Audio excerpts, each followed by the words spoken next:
No crank, no start on a 2017 Dodge Ram 3500. Stay tuned.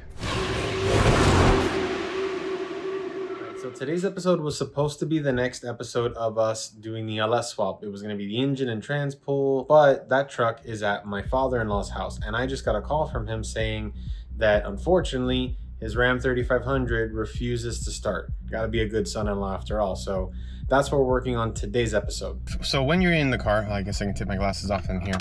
So in the car, this is the typical thing that you'll experience. You'll have the key, and then in the case of this one, this is a push to start. So you'll see that the dash is actually off. I'm gonna go ahead and put my foot on the brake. Now we are in ignition mode on, and then what will happen is that, I'll do it here so you guys can see it. You'll see that it's actually on run. Nothing happens. That is effectively what you'll see. There's no indication that the truck is actually trying to start itself. There's no indication that you actually push the button. So that's the issue we're running into, and these are problems that are typically associated with the T.I.P.M. Now, I don't mean to be facetious, but I am going to follow their specific instructions, which states, make sure that all fuses and relays are secured by gently pressing them. Confirm that all the fuses and relays match your old T.I.P.M. Not applicable if we've repaired it, obviously. You might need scissors, a socket wrench, zip ties, sockets, and a flat screwdriver. The way they spelled screwdriver is kind of frightening.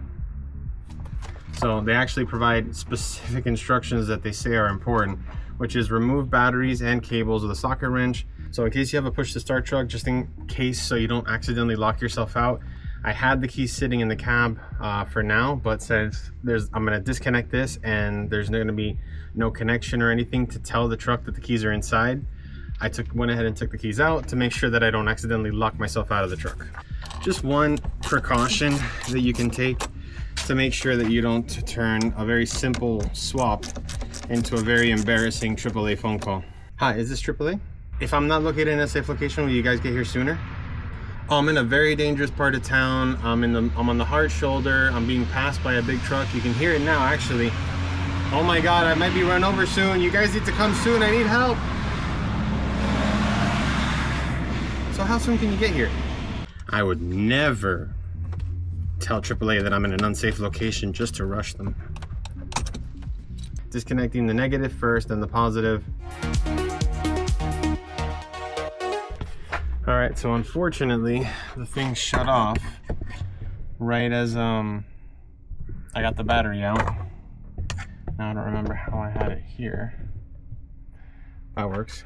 Then you're gonna unseat the T.I.P.M. from its cradle, unplug the wire harness from it, remove the old one, open the lid of the T.I.P.M. and disconnect the power cable of the T.I.P.M. That's this.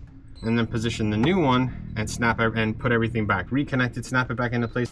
And with that, this is out. And now we can put the new one in. So again, making sure that we've got both batteries disconnected as the instructions say, which we do. Now the installation is the reverse. I grab a deeper 13. Sometimes you just need it to be a little deeper. I knew exactly what I was doing.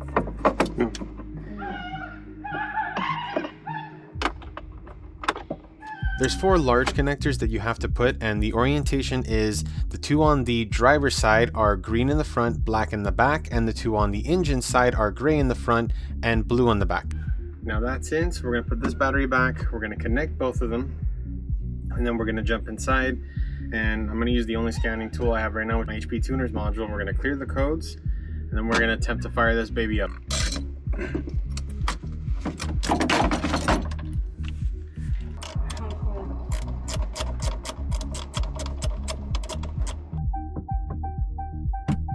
Clear all codes after installation, so that's what I'm going to do after that. Now their soft reset is push the button twice,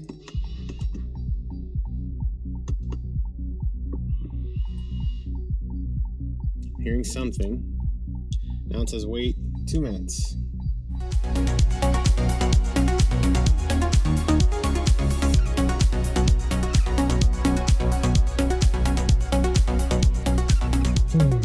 Three, 2, 1. Happy New Year! So there you can see we're off. The door is open. So now I'm gonna hit it to on, ACC, and let's see.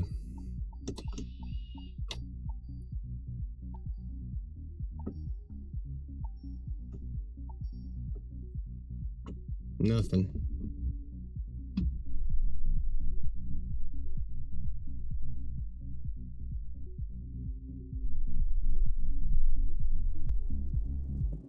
Damn.